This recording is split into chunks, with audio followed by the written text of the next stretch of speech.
if you were working for someone else, you would figure it the fuck out. So figure it the fuck out. Yeah. I almost just was like, I ain't doing this shit. I'm about to pack it all up. I can't fucking do this shit. Yeah. Go to therapy. Y'all heard her. Go to therapy. No notes. Go to therapy. Hey y'all, welcome back for another cup of conversation. Where we have conversations worth having. I'm your host, Coco.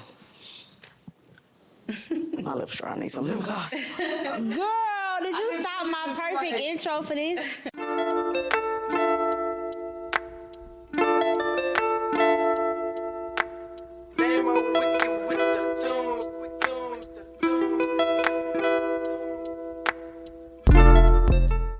Hey y'all, welcome back for another cup of conversation. Where we have conversations worth having. I'm your host, Coco. And I'm your host, T.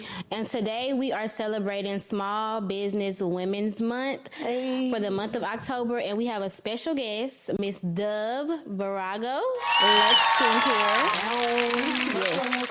Yes. Welcome to the couch. Yes. The chairs today.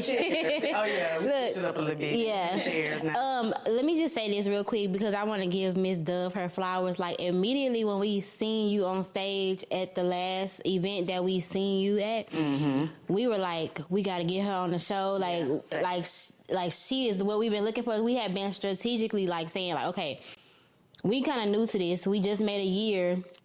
And so then we were not even close as we were to a year as we are now, of course. But we were like, okay, well, we gotta get some meaningful guests. And like we had been talking about what a meaningful guest looks like. And when we heard you on stage, we was like, that's the guest we trying to look for. Like we looking for that type of guest right there. And like surprised just because you have a platform, how many people just offer themselves, but not many people really think about what it takes to come on here and like talk with value, some value and some information like behind it. So we appreciate you and your knowledge and your poise and all that good stuff. Yes. Thank you. Got it together, girl. Thank you very much. Oh my God. So just tell us a little bit about you, your business, and how you got to here today. Okay. Hello again. So my name is Dove, and yes, I started Virago Lux Skincare a little over a year ago. So we sort of started business almost around the same time. I would say. I would also say that when I saw y'all at the event, I didn't think that y'all had just kind of started. Really? So kudos to you, and the fact that you made a year. What they do? That's a big compliment, you know. But yeah, I started this business because of my own need for skincare. So I'm from New York. I'm from Brooklyn, born and raised. Okay. And when I moved here about 3 years ago, my skin was out of whack. Like it just was like, I'm not used to this all heat all the time. Right. I'm going from 4 seasons to 1.5. One, yeah. So, really? And then at the time, I bartended a little bit when I was here. And so they wanted a beat face, honey. And I was like, oh my God, it's 1,000 degrees out. Right. And my skin was already unhealthy. And so I was putting makeup on top of it to cover up the hyperpigmentation, breakouts. And then having to wear makeup in the hot heat because I was very insecure about my skin. And so I was just like, I tried the high-end stuff. I tried the traditional stuff. And I just couldn't find anything that worked. And when it did work, it wouldn't last very long. Right. It would stop working after a while, and then my face I've had that same issue. Right, and then my face would go right back to where it was. I said, you know what, let me just try something a little bit more natural. And so I did, and I played around with it. I worked on the formula for Pure Essence Face Serum for about a year. Until I got it perfectly right where I wanted it. And these products for Virago Lux Skincare, I make myself. Okay. I posted on Instagram one day. Before it wasn't even a bit. It was just like, oh, this is my secret sauce. I posted on the gram, and I'm like, this is what I made. It didn't have a label. It didn't have anything. And people were like, oh my God, send me your secret sauce. So then I thought to myself, okay, if I send it to them, how are they going to buy again? I got to put a label on it. Right. Put a label on it. I got to have a company. Then I got to have a website. And it all trickled down. And before I knew it, I had a business. Wow. And I said, well, I got to do an LLC. I started that business in about 30 days. Really? I feel like you did the hard part, just experimenting on yourself. Yeah, and that's the part that people want to see before they need the pretty label, the website. Yes. They want to see like, okay, you saying that this is your product and it works, so how do we know that it works? And like you said, you were your first customer, and I think those are like the best type of business where you actually have the results to prove it on yourself, especially for something like skincare, like body stuff. Like people want to say, okay, if you're telling me that this works, why you don't look like it? Why you don't look like it work? Right. And we will say she has makeup on tonight, but when we met her, she didn't have makeup. I don't think you had makeup on because we were like, when you said your age on the stage, and we were like, we both looked at each other like, she looked good. Like, she is very pretty for real. She's pretty, of course, now, but I'm saying her natural skin is really nice. Thank you. I really do try to focus on that. I mean, I don't wear makeup as much anymore, but, you know, because I don't have to. Right. And I love that luxury of not being able to have to wear makeup. And let me tell you, when I started and I made those bottles, I gave them out for free.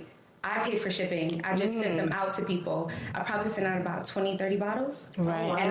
And the reason why I did that is because I knew they would come back. And I would have to say 80% of them said, Dove, I need another bottle. Right. Yeah. And you so needed those. Yeah. But I knew that the product was that good. Okay. Period. So talk about that part of it, because I think that we're in such of a microwave era that nobody likes to spend money to make money type thing. Like, nobody wants to see their money go to waste. They feel like the first year of their business, they ought to get something back for something. And anybody who's been in business knows that it's not that way. Like, you're probably going to be working for the first two years without really seeing much of that. So what drove you to wanting to send those products out for free? Like, really just not thinking about the money aspect of it, but hoping for returning clients and people to come back and get your product? I think it was, there's two reasons. One, I felt the confidence in my product that I knew they were going to come back, because I knew that these gave given results. Right.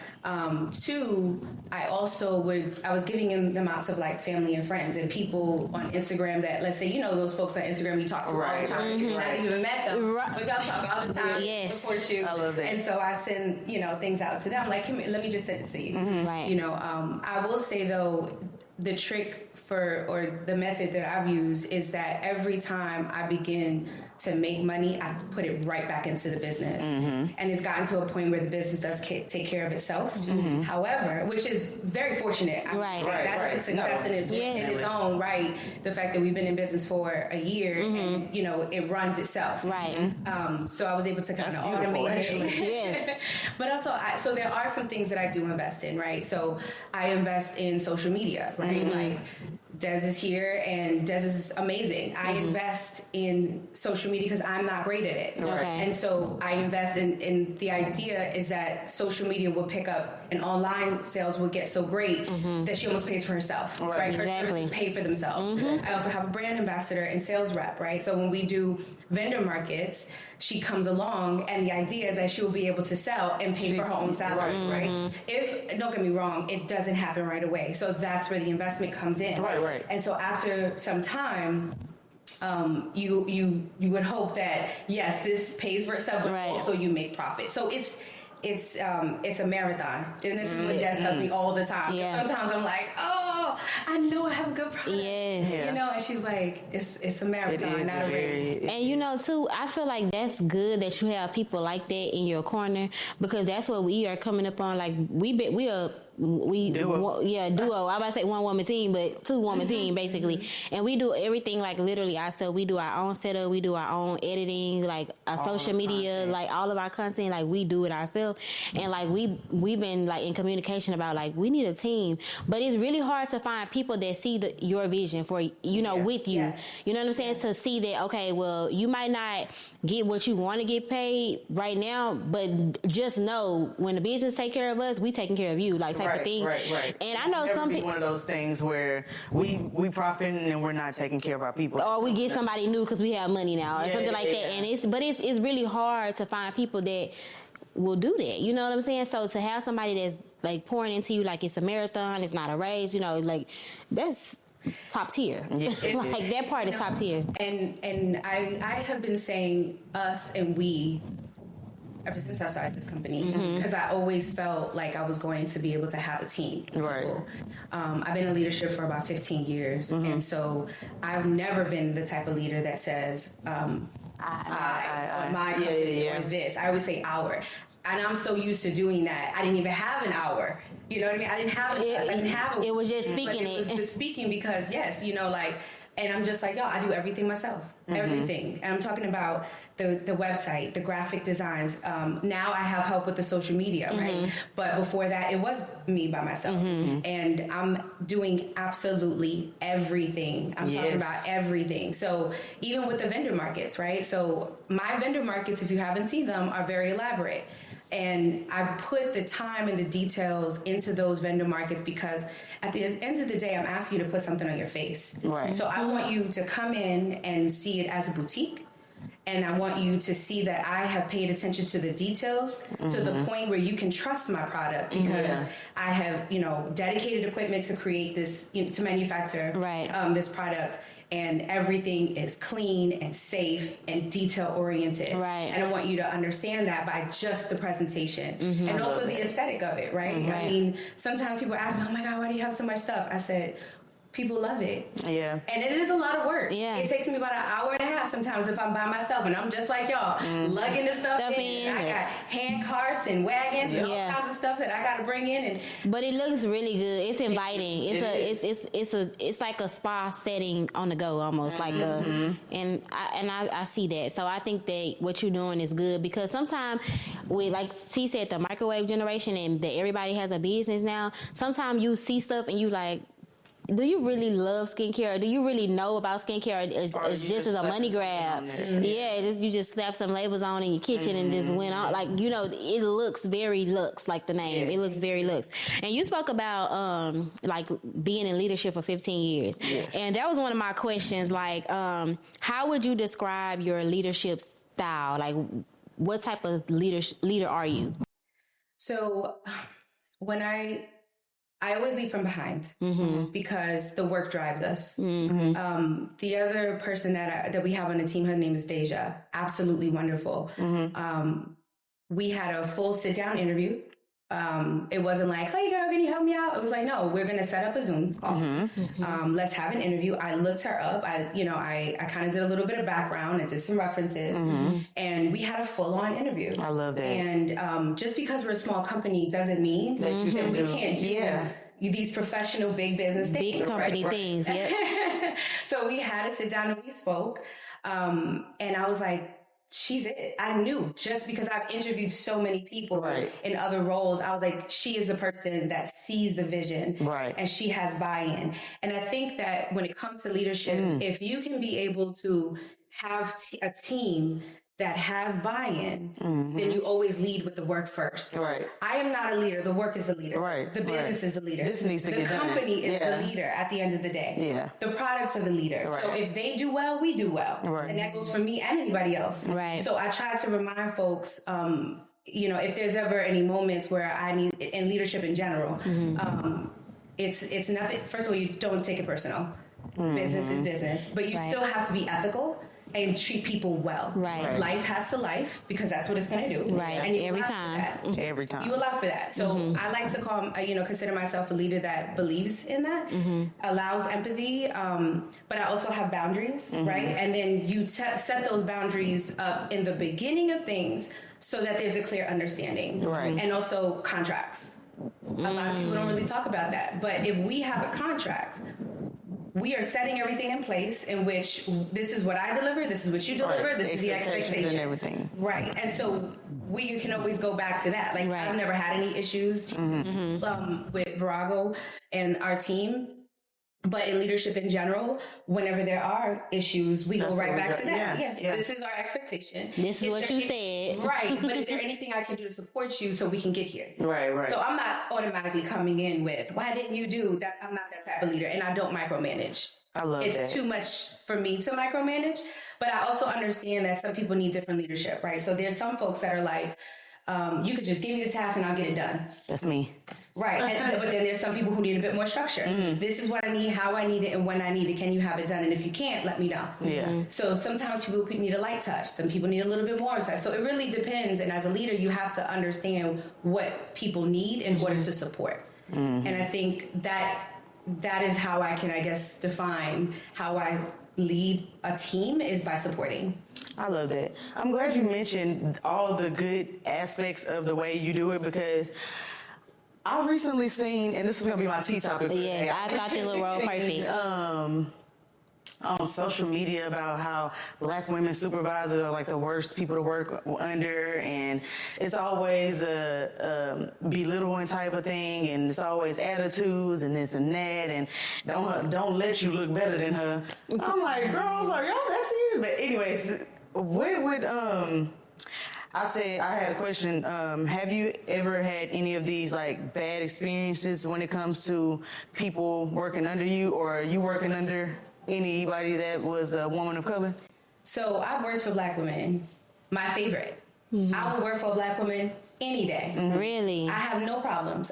So when I was in education, I was a director of operations. But before I was that, in that role, I was an executive assistant to principals. Okay. And those women, I can call them right now and say, hey, I'm in New York and I need a place to stay. And they will open their doors to me. Right. And it's been over 10 years, right? So I have wonderful experiences working for black women, right? And I would have to say also is that they taught me leadership. And I think what happens with companies is that companies will say, you do this job really well. You should be a supervisor. And don't give them coaching ability or coaching skills. That is the wrong way to do it. Because you go from doing a good job, the task is a great task that you do, right? And then when you step into leadership, you now have to manage the people that do the job, not the job. Good. And it's literally happening in my life right now. Right, and so a lot of jobs don't understand that you have to give coaching and leadership coaching on how to lead. They need to know how to teach. Exactly. They know how to do the job, but don't know that they know how to deal with people or manage people. And you may be able to teach the task really well, right? But you still have to be empathetic. You have to learn. You have to know that life lives. You have to also understand how to support from behind. And you never say, "Oh, this is my team." You'll never hear me say that. It's just not my style. Yeah. But I think at the end of the day, I've always had great experiences. Now, mind you, in leadership, I've also had some people that didn't really have buy-in on me, right? They were like, oh, she thinks she's too cute. You know, like, oh, here she come. And then don't let me work with a gentleman who's in the same, and he kind of looked like something. Oh, I'm, right? I'm a cute, I done fucked him 2 ways a Sunday. And it's like, come on, just because I'm good at what I do, and because I'm in operations, and I've been in operations so long, I do have to deal with a lot of men, right? But we're talking about facilities, construction, and all these things, right? Because I literally I was a founding director of operations and helped build a school in New York. Okay. And so in doing that work, we had to move walls and do all kinds of things. And so there were a lot of men at the table. Of course. And so don't someone actually respect me for my, for my skills. Position, She fucking him. Come on, girl. Like, I'm here with you. Right. But that's what happens. Yeah. And so it's the reality of. Right. And so I think that the key to that is to be fair. You cannot take it personal. And sometimes I will literally carry a Q-tip in my pocket. If I know I'm going to have a bad, I'm going to have a rough meeting and it means quit taking it personal. And I'm just like, come on, don't take it personal. It's cool.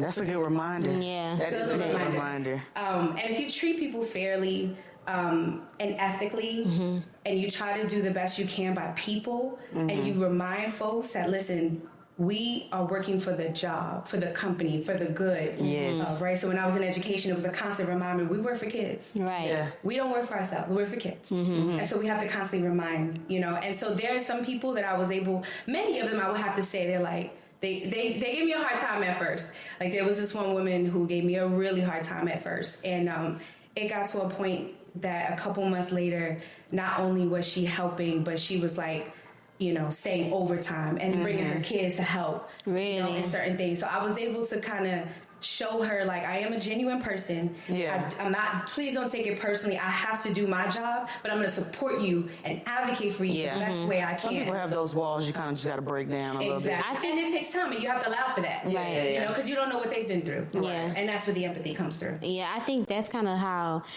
Have you had any experiences like that? Bad, good.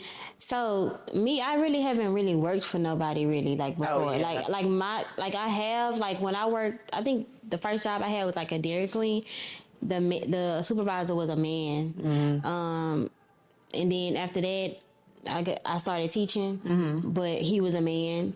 And then I left teaching, and so this is my first year back, and I do have women principals, but they're Caucasian, so I don't really have any issues. But what I will speak to is the fact that I was once a woman supervisor of my employees, and I feel like to avoid being the stereotypical black supervisor or the black woman supervisor, I think that I made the playing field too level to where the respect wasn't there. Yeah. I had a hard time because I'm a pretty much laid back type person. I'm like, if you do what you got to do, I'm good. I'm not like, I'm not going to micromanage you. Right. I'm not going to, make you feel like, oh, I'm the boss type. I'm not that type of person. So I think I did that to a default to where the respect wasn't there. Yeah. And I said this before, and I told my dad this, and we had a conversation about this. I personally feel like it's harder to get our people to respect us in higher positions than it is for them to respect other races. Like, it's an automatic type of thing. Like, you know what I'm saying? Like, I had a situation to where somebody felt like I needed to be at work because they was at work. But you don't know that I'm not at work because I own this business and I have to be here, there, and doing the things that you can't do. Right. But I felt like if you were working for, say, Walmart, anywhere else, you don't know where Walton is. You don't know where, and they don't know his son. Still working. Could be getting supplies, could be getting deals, could be. And I think that's really your role, is to scale the business exactly. And I think it's just this. I don't know if it's common, like you become too familiar with a person that you feel like you should be treated like they're treated just because you familiar with them. I don't know what it was, but I just felt like it was hard for me to gain a level of respect from my people in my business. And I've seen a lot of this rhetoric came from people that look like us, which was very disappointing. Because one, I want to let y'all know this. I think we might need to start having like black focus meetings or something where we discuss these things that where it's not in public, letting everybody know, oh, we don't like when black women are our supervisors. Yeah. It's people who pay attention to stuff like that, and they take that in. And when they about to make this girl the supervisor, I'm going to go with this one. She's probably more likable. Right, you know what I mean? She's probably not as much of the headache like everybody was saying. Right. And so that's my first thing to it. But my second thing is, I don't know why we pick apart each other like this. Like, why we are so nitpicky. Like you said, they wouldn't have done that to Walton. I don't know why we do this to each other like that. It's so bad to us where it's like, we are each other's biggest downfall sometimes. Like, because it's like, why would you get on this internet and say that? Yeah. And then keep it going, and now it's a trend, and now everybody is giving their grievances on black ladies. But I will say this. I do think it's almost one of those things like how people act when they never had nothing. Yeah. It's like when you become a supervisor, you like, oh, I'm the shit. Now you do, like, and that's okay. But I feel like sometimes, like you said, you don't know how to handle it if you just coming from a place where that was never your norm. You know what I'm saying? So I find that it is truth in that, because like I've heard stories like of peers or my mom I'm not discrediting their feelings at all. Right. I just think they're like, one, let's not talk about it in public. Let's not talk about it in public. Because you probably done Right, because you probably done had a bad white man that was a boss too, and you ain't on here slurring his name. Right. So I just think it's one of them things that it's just us. Like, I think it's one of them. Unfortunately, I would have to say though, in my first couple of years of leadership, I did feel like I had to prove myself. Yeah. And in order to prove myself, because the thing is that I rose above my peers. And so that was very hard for some of my peers. Like, why her? And that's for the whole, she gotta be, Yeah. And so I felt like I had to prove myself in order to be there. Yeah. And in some ways you do, but I think that the proving itself looks a lot different than what people think. Yeah. The whole, you're gonna do this is my team and I need you to be here. No. Not barking orders at someone. Yeah. Right. It's not the way to prove yourself. The way to prove yourself is to be there before everybody and to stay later.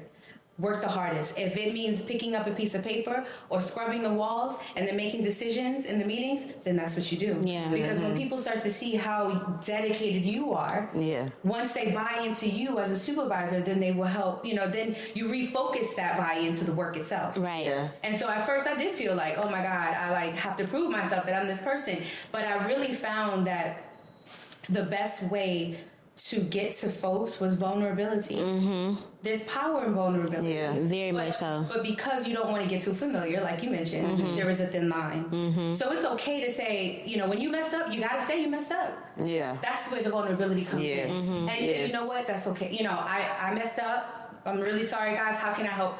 What can I do to make it up? And I remember there was meetings in which... I promise you, I would do these operations meetings, and every single time I had a meeting, someone had a problem. It was one person, he would always count me out, always call me out. But I said, you know what?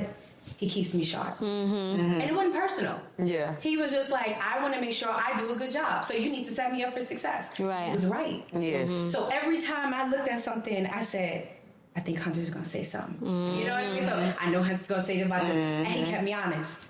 So I said, you know what, I took that, and I was like... I'm like, let's see. But look, he made me a better leader, right? Because I was able to cover all the things that I didn't think about. And I had to think from his perspective so I could overcome.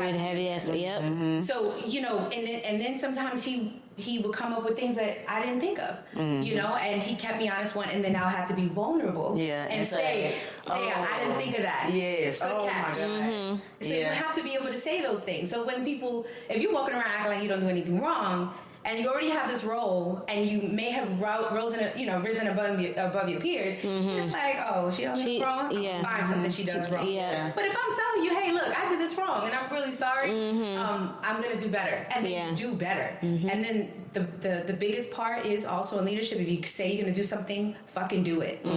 Do it. Gotcha. And if you can't do it, say, hey, I fell short on this.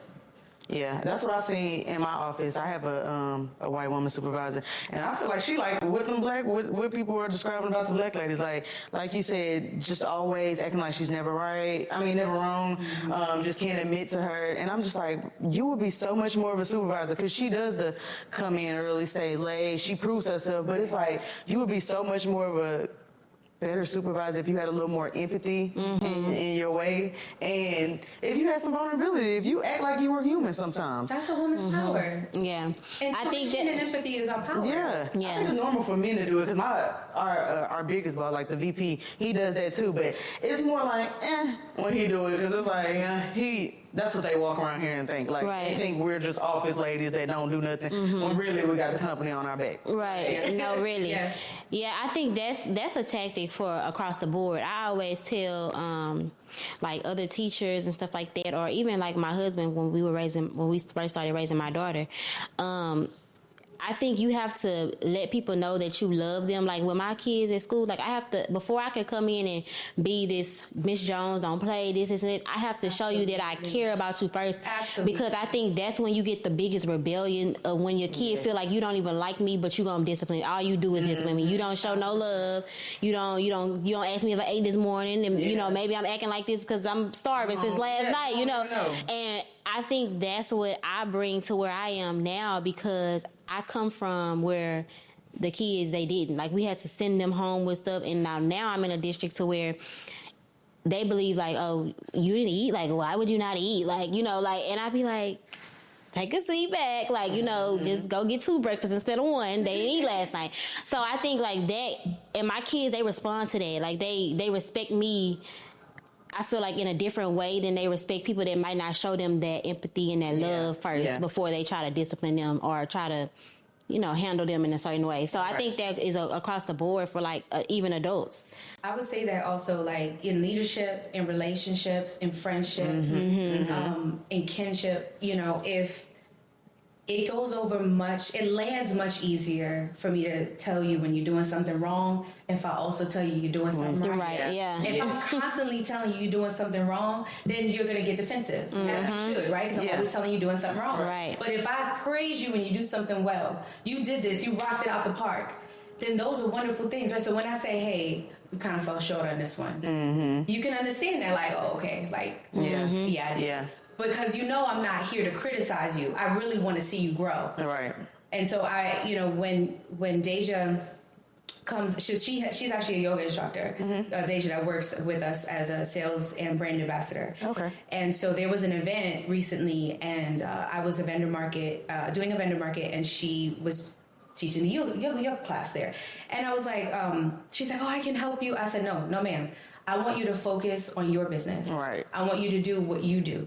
If for some reason I'm fighting for my life, you'll know. Right. Towards the end, I was fighting for my life, so she helped me. Right. She didn't have to, right? And I told her, I said, I want you to focus on your business. And then, because good leaders really build good leaders. Yeah. And so I'm never in competition with someone, because that's your vision. Right. And my vision is my own. Right. And then there's also other skincare companies that I support. I have no problem with that, because your vision is yours. Right. And I have and it really is true. Like when you get to a certain point in life, it's not a competition. It's collaboration. Yeah. It's collaboration. Yeah. So I'm always trying to build a network in that way. But with Deja specifically, I do, try to support her as much as possible with her business. And so she does that for me as well. I love that. That's why your business is going to continue to flourish, because I don't think people realize the weight. Yeah, the importance of pouring into not just your business, but other people as well. And people that's helping you, people that's supporting you when you don't have nothing. They just, like you said, that Instagram friend that's always, hey girl, you're doing a great job. Like, it's people that, I say this all the time. It was some of my friends that didn't come or donate to the live podcast, but it was people that I just talked to every day on Instagram that was like, hey, here's a donation. Like, hey, here's this. Hey, here's that. And not saying that makes you more or less of a friend. It just shows me a lot about people and what and how you and like how you're leveled or placed in their world. You know what I mean? What's crazy is like your family. This is what I learned too from this business. Because I have done a few other businesses before, and this time around, I was like, when I sent out all these bottles, I knew it was going to come out because of the product, not necessarily like, oh, these are my friends. Because of who you are. No. Friends and family, they're going to be the hardest on you. Yeah. Ooh, they don't want to buy nothing. Right. Family wants you to prove yourself to them. Yeah. I'll let you know how good it is. Let me see how long you stick with it. Yes. That part. That part. But let me see how long you're going to work on this. And then when they see other people buying in, then they want to jump on the band. Right. Exactly. It just is what it is. And so I've stopped looking at my family and friends, and now I focus on what focuses on us. Right. So if I have these supporters over here, I'm not going to be over here begging these folks. Exactly. Exactly. But I used to tell T this, because I think she felt the way about it for a long time. Like, it's hard to get strong feeling about it. But what's up, y'all? It's your girl T. And your girl Coco. And are you looking for some brand exposure? Do you have a business that you're trying to put in front of a new audience? Because look, right now we are giving out free commercials. Free. Oprah style, baby. Yes, and you get one. Period. We putting it out there, and we building our brand, and we trying to help you build your brand. Yes. So if you have a small business, large business, medium-sized business, whatever kind of business you might have, let us know. Get in our inbox, email us, and let us know how we can help you grow your business and see some success this year. Yes. These slots are only free for a limited amount of time. We're going to give you the first 4 weeks of the month free. You get to see how we expose you, how many people come on behalf of Cup Conversation, and then you get to decide, is it worth it? So this is a deal of a lifetime, if you ask me. As a business owner myself, if somebody gave me this opportunity, I would definitely do it. We have views on TikTok, Instagram, and YouTube. Yes, and just get out there, as well as the podcast platforms. Yes. So tap in with your girls. Very much so. Get them commercials while they last. Deuces. I always tell people this. When you start a business and you want your family to support, let's say your family does support. Let's say all the people in your family that you have support. you will not even be a thousandaire with the people that are in your family that support. They want a discount. Well, not even if they pay full price. Let's even say if they pay full price, you still wouldn't reach your 100,000 in 1 year if all of your families. So that is even more of a reason to not even care if they support or not, because ultimately you're still at the end of the day gonna need outside people other than your family. It may not even be your demographic. Right. Demographic? Not at all. Exactly. You know, your mama yeah. You know. I think the hurt come in to, well, I ain't gonna even say the hurt, but the like, damn, that's messed up type thing come in, so where it's like I'm paying, or not paying, but I gotta get products out to strangers. Mm-hmm. Yeah. I couldn't have gave that to y'all. Like, and I had y'all do my X, Y, and Z. Y'all show up. This my niece show. You know, this my, you know, something. I could have did that for Seats y'all. filled. Yeah. You know what I'm saying? I could have just gave y'all free tickets. Like, right. Mm-hmm. I gotta go do it to strangers. Bet, say less. Yeah. Say less. It be like that. Like, you're gonna get rich from total strangers. Yeah. Networking is the thing. Like, networking is, that's why we was at that event we met you at. Like, trying to meet more people. Yes. There are some folks, you know, who have like that really supportive family, and I love that for them. You know, I'm here. I have my person and I have his family, and they're very supportive. But my family is back at home in New York, so they can't come to vendor markets. Yeah. Like, my mom actually flew out. That's when she was at the event. Yeah. Oh, she was? Yeah. Yeah, you don't remember? No. She looked just like I'm about to say, no, right, yeah. I don't remember. She was sitting on the side. I think she even said something like, yeah, that's my daughter. Yeah. Oh, yeah. Yeah, she did say that. Yeah, so she flew out because that's why I was like, Mom, I'm gonna be on this panel. If you gonna come, this is what you come to. Yeah. You know, so, but you know, if there's people that have that, then, you know, I love that for them. Right. Like my dad, he lives in the Philippines, and he keeps me going. Like, you got this. Fortune 500, you know, like, he keeps me so pumped. I love it. You know, and, but I have to say, like, if you expect it, that's where you get hurt. Yeah. It's really hard because now they're set up for failure because they don't know that they're supposed to move like this. Yeah. Right. Yeah. Easier said than done. Right. I'm right here with you because some people I'm like, you don't support me. There's some people that I'm like, you just know. ass. Like, right. come on, man. Like, Yeah. But, you know, we have to know that, like, some people fighting with stuff that we don't even know. Yep. Yeah. You know? And so that's what. And they don't know how to show up. They don't know. That's the thing. Some people don't even know how to show up. And like you said, you're setting them up for failure because they don't know what you want out of this. Like, they think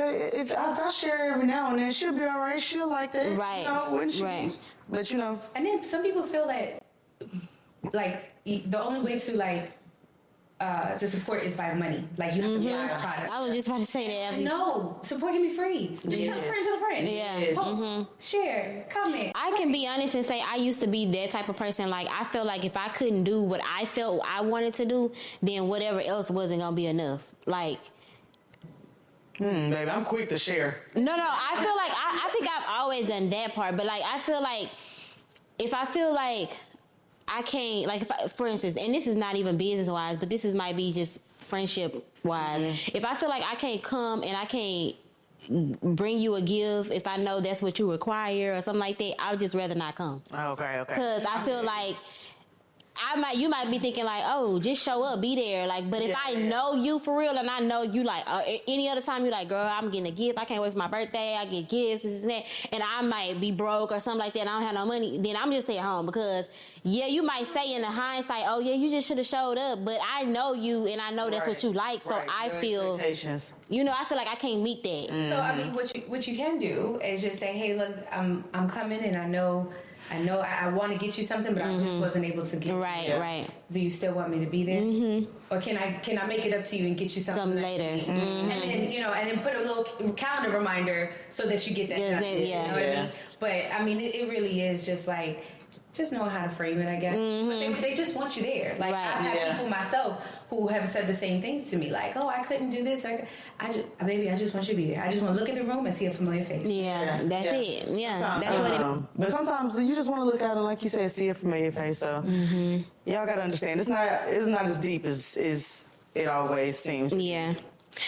I wanted to talk about funding because we got you on here this Small Business Women Business Month, and that is like one of the things that I think not even only women business deal with, but businesses, period, especially small businesses that start, smaller than just being able to go in and walk in and get funding. So how has that been for you, like funding wise?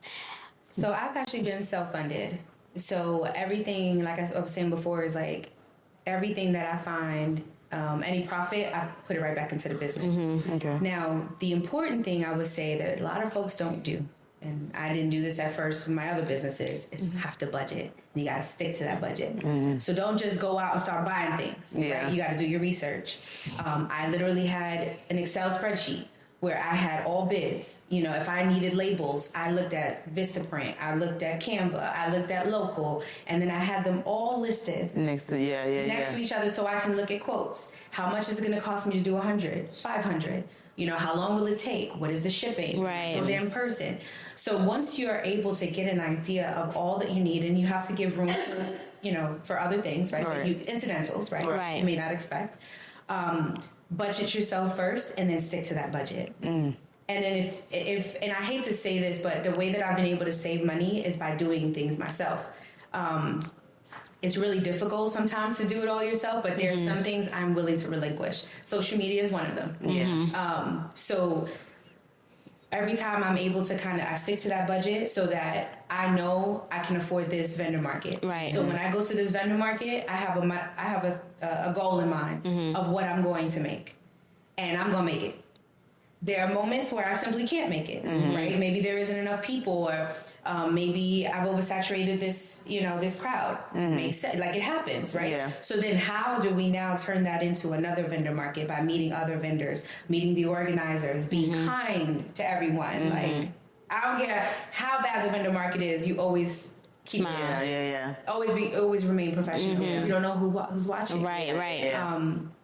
And so I've been strategic in making sure that each time I'm putting more and more back into the business so I can scale. So it's been slow Right. now, but I am looking forward to getting into, business loans and things like that. But I needed to be smart. I needed to make sense. I'd rather go with a grant first. And so I want to find a grant writer. And so the idea is the grant writer pays for themselves. See what I mean? Like, yeah. And I understand that there'll be an investment there, but that is the idea. Right. So I can be able to get those grants and then move on to that. But I will say for folks that have small businesses, it is so important. Yes, you have your LLC.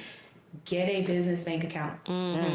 Get a business bank account. Yes. Separate those finances. Yeah. So you can look at your budget and you can see what you're spending, what you're getting in, how much do you have to spend for your new product or for your new service or the things that you want to do. Hello again. So my name is Dove, and I started Virago Lux Skincare a little over a year ago. I started this business because of my own need for skincare. And these products for Virago Lux Skincare, I make myself.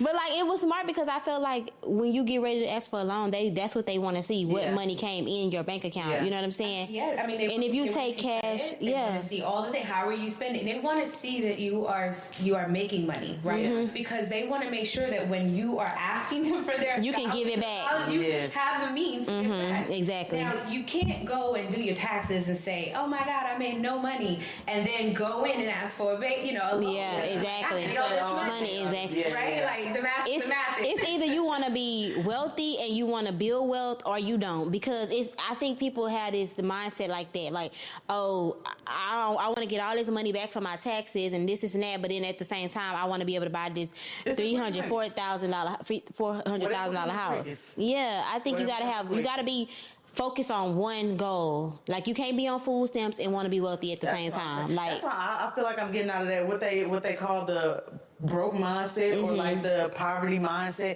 because thinking you can get away with certain stuff like that and like thinking you could just weasel your way through the system, even though this is my disclaimer, I definitely think they do it a lot and they have it down to a science. Yeah, they do. Nobody telling us about. Yeah, but because the system, it's you know what I'm saying, it's made to be, it's holes and it's made to be worked around, because I don't think nobody's working through it, because there's some people working it from the ground, getting their 401ks, been working that job 60 years, you know, some people what are they're supposed to do, but I just don't think we know the ethical ways to get through the loopholes like they do. You know what I mean? Yeah, and it's not necessarily something illegal per se. It's just knowing the right verbiage to use, and you know, how the right.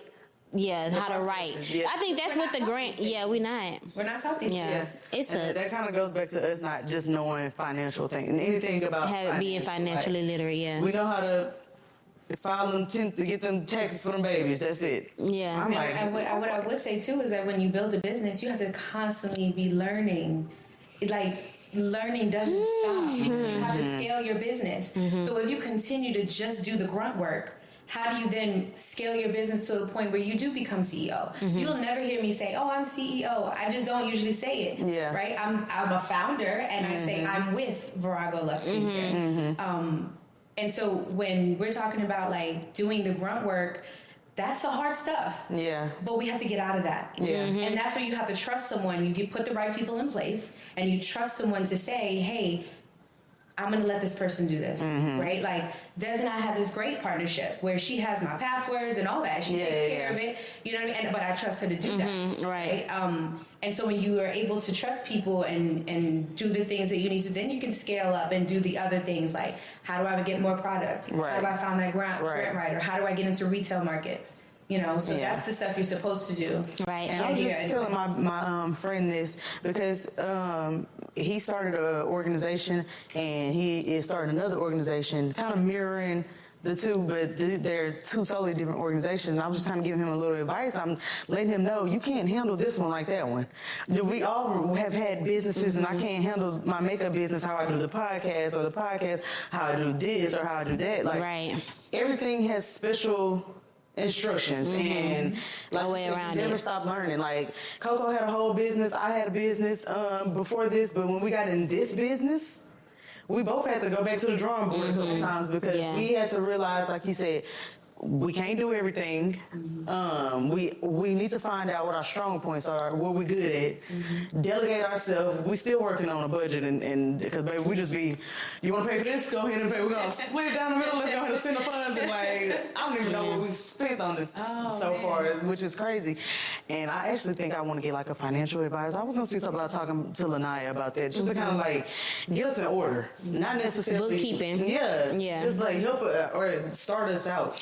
And I was gonna ask you about a mentor. Like, do you have a mentor? Do you feel like it's important? Do you feel like it's necessary to have a mentor in your business? Or I think it is important to have a mentor.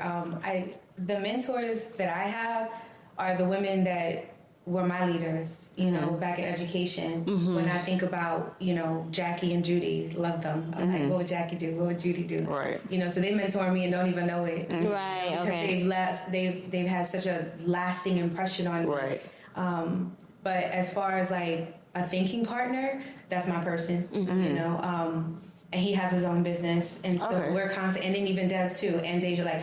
I never have a problem being able to say, hey, I want to do this. Like, what do you think? You know, because you have to have objective opinions and be open to those. Yeah. Because sometimes you cannot see the mountain if you're standing right in front of it. You got to back up. And sometimes someone has a different vantage point than you. Yes. And I've been caught and, you know, and several times like, oh, I don't think you should do that. You know, and I'm like, well, why? Let's talk about it. Yeah. You know, let's figure this out. Right. And then you go from there. But I do have my thinking partners, and my person is... His name is Sean, and so Sean is like your main one. Yeah, he's my thinking partner, but I'm not for him as well. You know, so he'll constantly be like, "What do you think? What do you think? What do you think?" You know, so yeah, we're each other's thinking partner in that way.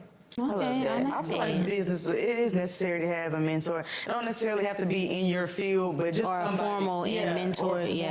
Just somebody that, like you said, you can talk to and open your mind to. I think that we do a good job of that in our business. I know at the beginning it was a little rocky because we were still trying to figure out like if this was something that I wanted to do or if this was something that you wanted to like co-host on and just kind of be like partially a part of, like, or we was gonna do this 50-50 and be like. So I know we did have our like ups and downs with that, and I think really the communication is what worked it through, like just us saying, okay, what needs to be done. And we talk about this all the time, like people have seen us go through the worst of it on here.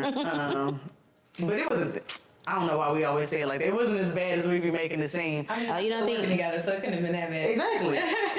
Yeah. People go far. Yeah. Well, I guess I always say that because, I always say it's bad because like I told T, I had never had any type of disagreement or uncomfortableness in a relationship or a friendship or a business partnership. None of it. So that was probably the worst of the worst for me.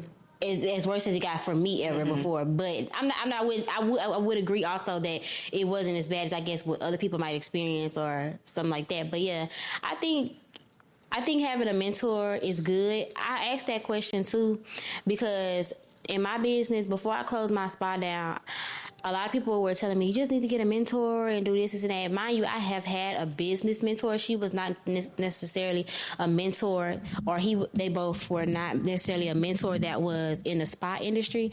However, they were very well off in the business that they have, and they have always coached me and my husband to a lot of money. Business, yeah, outside of my spa. So I felt like when people kept saying, just get a mentor, I felt like first of all, I didn't know where to start with that because I felt like everybody was a mentor, especially after the pandemic. Everybody was like, I can help you get 100,000. I can get you 6 figure. I can get you this. And then all you got to do is get your LLC. And I was like, I didn't want to be in that, and I didn't want to have to hurt nobody about my money because if you ain't giving me what you promising me, that's going to be a problem for me. And I had seen it happen so much with people that I was like, I don't know if I really want to do the whole mentor thing. I feel like what I'm asking, what I have to ask is not anything that I need somebody to pay somebody $5,000 to ask them. Right. You know what I'm saying? Like you said, you have your person, and me and my husband is a very good businessman, and so I feel like the things that I ask him, he can always answer, and it always would guide me to the right. Even just to have my spa as long as I did,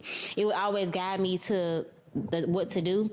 So I always feel like a mentor is cool, but is it just somebody that's like glorified cheerleader? Yeah, cheerleader. Because when you think about it, like even when I've been to like conferences and stuff like that, like it's always just motivation, really. And I just always felt like I just couldn't. About it. Yeah, I know, and I just felt like maybe I was missing out on something though because I never took the initiative to like pay somebody like that, and I was like, maybe I didn't know because. Do I need somebody to just say, just keep going? No, I need somebody to actually put things in place for me. You know what I'm saying? Yeah. And so I just always wondered, is it necessary? If you wanted somebody to put things in place, it sounds like you needed someone to do operations. Exactly. That's what I needed. And you know, the thing about it is, I just wish that was easy to come by. I mean, we almost done now. Okay. But I just felt like that was never easy to come by.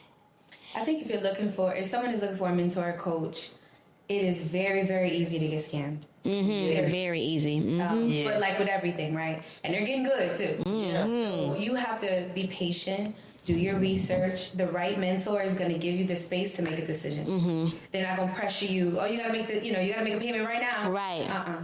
That person is going to want to pour into you the way that you need them to. Right. You're going to know. And then one thing, like I said earlier today, is like one of the things we have on our side is intuition. And we know. Definitely got that. When you have that vibe with someone where it's like, I think I need to work with them. That's the person you work with. Right. Put it out there. And hey, they might say, look, I can't really do it right now. Okay, no problem. Right. You can also support and be around them in other ways. And one of the things I do to get motivated, and I do this before, I did it today, and then also before vendor markets, is because first of all, you have to have this energy. Right, when you selling, I can't be like, "Hey, you want to buy my shit?" Like, I have to like, "Hey, so this is our natural skincare," and you got to be ready for it. You got to be ready, right? For the sale, right? Because the thing about small business is that you have this unique opportunity for people to buy into you. Yes. Nobody knows. Like, do you know the owner of Clinique? No. No. But you know the owner of Virago. You Right. get to touch me and say, "Hey, I really like your stuff." I love it. And so, in order for me to capitalize on that, I have to treat you like gold. And it's always customer service forward. And so, for me to have that energy, I go to YouTube, and there's certain motivational speakers that I absolutely love. One of them, Zig Ziglar. Do y'all know Zig Ziglar? Yes. My mentor put me on him. She loved him. Yeah. Love him. And one thing that I have been doing that he always said, the way that you get what you want is that you got to help other people get what they want. Mm-hmm. And so that's how I build community. And that's how it doesn't ever, like, I have no problem supporting other people, you know, and being able to say, hey, I want to work with you. I want to collaborate. Right. But no, I have to have that energy. And so I go to YouTube and I look for Les Brown and I look for, you know what I mean? So certain people to get you. yeah, and to go there because people want that energy. They don't want to sit here and, you know, see you down. You got to bring them, you know. The energy, yeah. That's true. Because remember I sent you that video on TikTok when the lady was just saying, like, it's important to build yourself up as the brand first. You have to be the excited one. You have to be the one that looks the part. Like we were saying earlier, you have to sell your own product with you have to be your first clientele. You have to be your first, you know, person that buys into this. So you have to be the brand. That's right. At the end of the day, it ends and starts with you. I tried not to be the brand for a while. I wanted it to be faceless. I think you have to at the beginning, for sure. You can definitely go faceless, and I hate that a lot of like our black-owned businesses, when they go faceless, they go like sell over, and now the product ain't the same, and the ingredients are different. I've seen people talking about that, like about Mael and all that recently, but I say that to say, like, I think the face is important. Like you said, it's important to know. Like, it feels good to be like, oh, I know her. Yeah, I know who made this. I think that's true, but I don't like that that's true for us. I feel like we have to do that, but I don't feel like a lot of businesses that start that are not black-owned business or minority-owned business have to do that. I feel like they're able to put out a product, they have the backing, they have everything, and they don't have to get on there and show their face. We don't know who owns the company, and that's what I would like to do. The next business that I do start, I would love to have a faceless business. Now, yes, I'm going to be the owner, and I'm going to be I'm not going to sell it off to somebody, and you don't know what they're putting in it and stuff like that, and I want to be a hands-on in it, but I don't want to be the social media. I don't want to be on any billboards. I don't want to be on any flyers. I don't even want you to really know, like, type thing. I would love for you to know that it is a minority-owned business or a woman-owned business, but like, I wouldn't want you to know that it's me. So I sometimes don't even say that, honestly. Yeah, well, right, that's like true. This, who would you send? Like, well, like this, yeah, I'm not that you don't know that I'm on the business. I mean. When I say, like, no one. I think she's talking about like just being in the mix of the business, like the brand, the face of it. Well, meaning I don't want to always do the social media. Right? Yeah, that's what we want in the campaign. No, I don't want to have to do that. I'll do it because you don't want to get on there doing like, I'm doing my skincare routine. I like that. I want to be the person to do that, right? I want other people to see, like, no, other folks love the product too, right? And I do see what you mean on your end, where people like their logo is themselves, like. You know what I'm saying? Like, that wasn't something I wanted to do. Yeah. But a lot of us do that. Yeah. You know, like, oh, I want to be the face. And, like, there was this one company I saw, and I literally didn't know what she sold. I just knew what her face looked like. Like, that's crazy. The name of the company didn't even match her what she sold. It was just her face, you know, and I learned, like, we don't have to walk around and say we're the owner, CEO all the time. You can just say, like, hey, this is my company, and people will know by the time they have a conversation with you what your role is, or they'll just simply ask, right? You know, so. I agree. So we have can we all agree that we do not need to put our face on the logos? Like, can we stop the brows by, the beauty by, the braids by? Man, I was one of them. Listen, I speak from truth. Okay. And I'm saying, like, hey, we probably shouldn't do this because I've done a lot of stuff. Right? So please, don't come for me. Like, for instance, yes. So I used to sell jewelry, and it was Virago by Dove. And I'm like, and then, you know, I did very well with the business. I made my money back and everything, and I was like, okay, I am done with this now.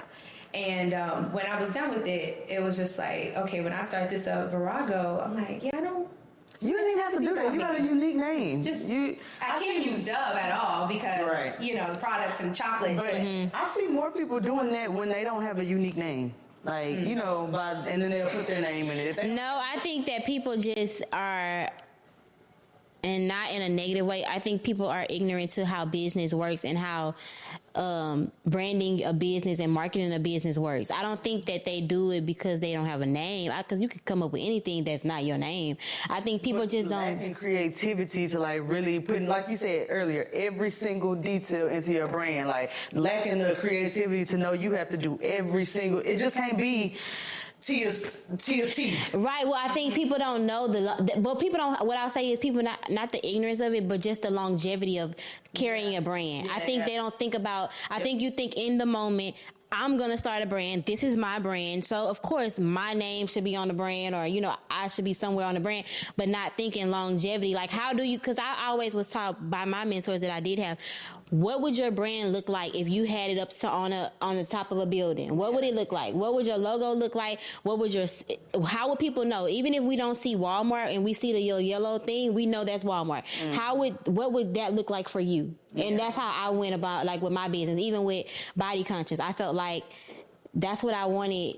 So I could see that up there, and I could see the little body in the B form, and I could see that being taken from that, and being people still knowing that being body conscious. Yeah. So I think, but people don't know that. Like, okay, it can be in people's houses, but it can be at Target. Exactly. Or Walmart. And that really just goes with vision, right? Like, where do you envision? How far you want your business. Yes. Exactly. And so you have to actually backwards plan. Yes. And knowing where you want to be, and then, okay, if I want to be in, Walmart, what do those logos look like? Right. Those labels look like? Because I don't see, and not for nothing, no shade, I just don't see those kind of labels in the skincare game. Correct. Okay, I was about to say the same thing.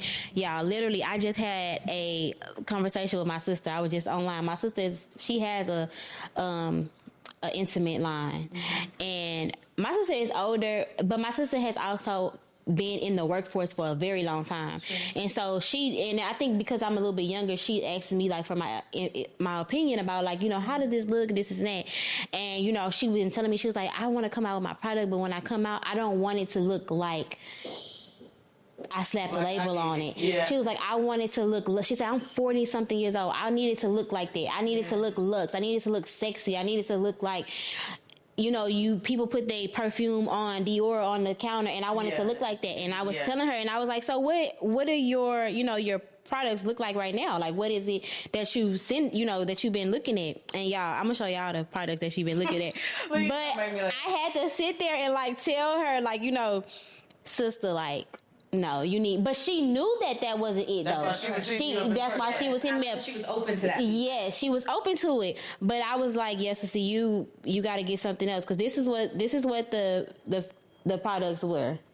Gotcha. And I was like, no, that's not giving. It's giving teeny bop, it's not.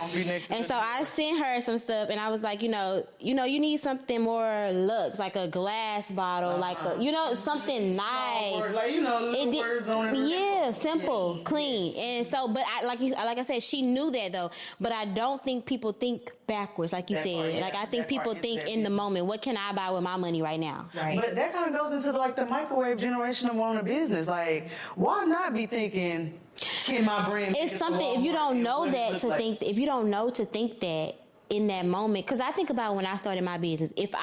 When I started my business, my logo didn't look like what it ultimately came out to be, and that is because I had a mentor that told me that, like, she spoke that. I remember her telling me, what would your business look like on top of a billboard? What would it look like on top of a storefront? Like all of those things, what would it look like? And I feel like in that moment, your vision is just to start a business, and you're so excited about it. And you have this, it's almost like having a baby. You don't know what you're going to name them, but you just like, I got a baby. Like, you know what I'm saying? I'm having a baby. Like, so I think that until you get to that point is when you take that serious. Until you're made aware of that you need to take it serious is when you take it serious. Maybe the podcast is a little different for me because we had businesses before and we was a little more business savvy when we got in here. But ever since we started this, I was thinking about how can I introduce it? What is it going to sound like when I introduce it to Charlamagne and Right. I go on a Breakfast Club? Right. What is it going to sound like when I get in the rooms? Like, is it going to be comment section? Right, because we started off with what is it going to be? Like, so I guess maybe that could have like shaped my mind a little bit, but yeah, because when I did my makeup business, I can't say I was thinking like, but I also didn't want to do that longevity. I didn't say like, oh, I want to be the best celebrity makeup artist in the world. Right. Like, Need some ends. Yeah. I mean, I'm good at this. It is super important to sit with yourself as a small business owner and really do that thoughtful work. Yes. What are your where do you want it to be in a year, set or 5 years, and ultimately what do you want to do, what don't you want to do, as opposed to I'm gonna take whatever the biggest opportunity in the room. No, actually, we want to be able to get to a point where you say, no, this is the direction I'm going, Right. because you can't hit a target you can't see. Right. Ooh. That's a word. You can't. Yes. And and then you at the same time, then you have some folks that are like trying to be too perfect, and then nothing comes out. And then when you think about that, it's like, and I get like that too. Yeah. I'm very, very detail oriented. Yeah. And I'm the type of person where it's like, if it's not good enough, I'm not putting it out. I'm not putting my name on this. Right. It has to be done well. Right. And then I have to think not just would I like this, but are my customers going to like this? Exactly. Right? And so sometimes I can get stuck in this cycle where I'm like, I'm gonna wait. And one thing I always say to myself is the only way to learn how to play the piano is to play it. Yeah. I just have to do it. Yeah. And I'm gonna hit some bumps along the way. Yep. But I'm gonna tell you, every time I have made a mistake, I have learned from it. Yes, every time. I have learned about myself, my business, or my customers, or my money. Right. I have learned something. So I've been able to do, within a year, I've done over 50 vendor markets. So I'm busy. Yeah. Yeah. And I still have my 9 to 5. And I still have, my person's business. And I do pop-ups with him 3-4 times a week. He's a caterer. Oh, Really? Okay. He probably stays busy. Yeah, so he's always cooking. So, Okay. and I'm out there with him. Okay, I love that. So I love that. we're constantly working all the time. Okay. And so whenever there's a vendor market, for instance, that didn't go well, I always learn something. Like maybe windy days are not just not for me, right? So I remember to check the weather because I've had that before. Yeah. I fought with myself one day and I was like, I almost just was like, I ain't doing this shit. I'm about to pack it all up. I can't fucking do this shit. Yeah. One time I was like, I'm done. Really? Do it no more. Not the business itself, Right. But I was out there. I was really late. Yeah. I bought a tent and didn't put the tent up first, and so I was out there on a windy day trying to put a tent up by myself. And all my stuff was blowing all over the place. And I said, you know what, Dove, if you were working for someone else, you would figure it the fuck out. So figure it the fuck out. Yeah. Because I'm going to go through the wall for somebody else. Yes, exactly. Right? I'm going to make sure I get it done. If I said I'm going to do it, I'm going to do it. Yeah. Why am I not doing that for myself? Exactly. So I sat there and had a little talk with Jesus. And I was like, okay, if I worked for so-and-so, you get it done, so get it done for yourself. And that's what I buckled down. And that day I learned, 1, check the weather. Make sure it's not a windy day. Exactly. Right? But 2, this business, this work, being an entrepreneur is a lot of mind work. It's a lot of mental work. And that's where your mentor comes in because they help and remind you of things. Right. So I'm not going to say that mentors are not good. Yeah, right. But choose the right one. Right. Exactly. And it's really much, I'm a boxing fan. Love boxing. And I go to therapy as well. So I've been in therapy for 3 years. Go to therapy. Y'all heard her. Go to therapy. No notes. Go to therapy. And so I like to think of boxing and mentorship is very similar, right? Like you can be in the ring and at the end of the day, it's you. But then when you go to the corner, you need somebody that's going to talk you. Yeah. Keep you in the ring. Keep you in the ring. How to fight. This is what you do. Keep it left up. Make sure you block what's They right. can see what you can't see. Exactly. And then you go back in the ring and take what they gave you. So I think there's a benefit of mentorship, of course. You got to choose the right one who could get you together Right. 30 seconds or less. I love that. Same thing with therapy. Oh, Yes, yeah. definitely. No, that's super important. So the last question I just want to leave off with is, what do you hope to leave behind with your business? What kind of legacy? What do you hope to impact the community, or how do you hope to impact the community? So the way that we're impacting the community now is that we both, Sean and I, we take 10% of our business profits and we purchase items like sandwiches, meat. Well, we put sandwiches together and do like lunch bags, and we give them out over at Mets. Not Met. I'm thinking I'm in New York at Minute Maid Park. Okay. And so we give them out to the homeless and unhoused. And so that's the way that we like to give back. One of the ways I would also like to give back is being able to do toiletries and be able to, because I'm in skincare, right? I want to be able to take care of someone's skin. Yeah, so I want to be able to continue to help the community in that way. Right? I did it back at home. I live here now, so that's what I do here. As far as a legacy is concerned, I want to continue to bring organic, vegan, luxury skincare. And I think that there's a white space for luxury skincare in the way that I'm doing it. So I create these items. I have aloe in the products, and I cut the aloe, scoop the gel out, infuse it with oils. That's a luxury to me. Right. The chemicals and all that, again, there's a place for everything, right? I'm not putting what works for you works for you. Right.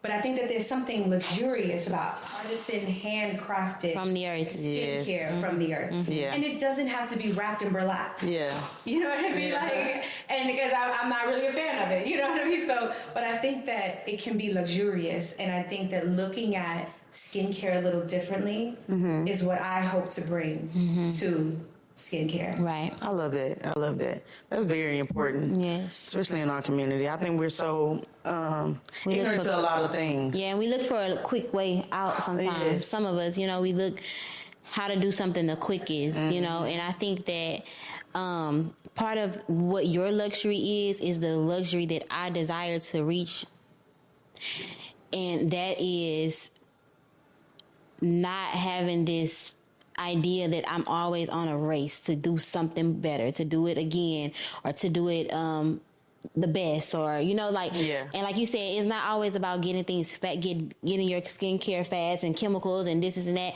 And I think that I have lately been like finding that just like literally just sitting in yourself. You sitting in yourself and just sitting in like where you are and actually taking it in, because I find we just move a lot. We go a lot. We do everything a lot. And I just feel like sometimes it's okay to just not be a lot.